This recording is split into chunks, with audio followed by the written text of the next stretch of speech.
এই কার্যক্রম লোক দেখানো নয়।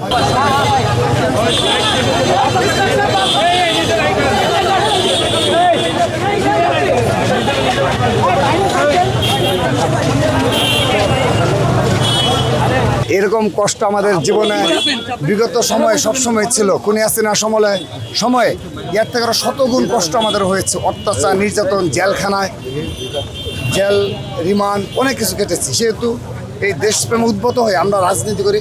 আমরা অন্যদের থেকে একটু আলাদা আমাদের চিন্তা ভাবনা থাকতে হবে এবং একটু লোক দেখানো নয়। আমি আবারও বলছি, এই কার্যক্রম লোক দেখানো নয়। আমরা স্বেচ্ছাশ্রমে 1 ঘন্টা কাজ করব, 1 ঘন্টা, একটানা। আমাদের সেই মানসিকতা রয়েছে। এটি শুধুমাত্র এখন পদে রয়েছে কারণে না, ভবিষ্যতেও পদে না থাকলেও আমরা এখানে যারা রয়েছে সবাই এভাবেই সাধারণ জনগণের পাশে থেকে আমরা আমাদের জীবনযাপন করব। বাংলাদেশের একমাত্র স্মার্ট সিটি বসুন্ধরা এখন আরো নিরাপদ, আধুনিকতায় আরো এক ধাপ এগিয়ে। যেখানে স্থান দেওয়া হচ্ছে সেখানে ছিল এবং সুশৃঙ্খলভাবে সে সফল হচ্ছে।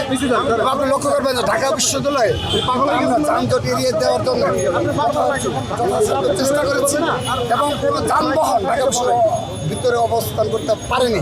অর্থাৎ লক্ষ লক্ষ ছাত্র দলেও যে সুশৃঙ্খলভাবে কর্মসূচি পালন করতে পারে, আজকে তারা দৃষ্টান্ত স্থাপন করেছে।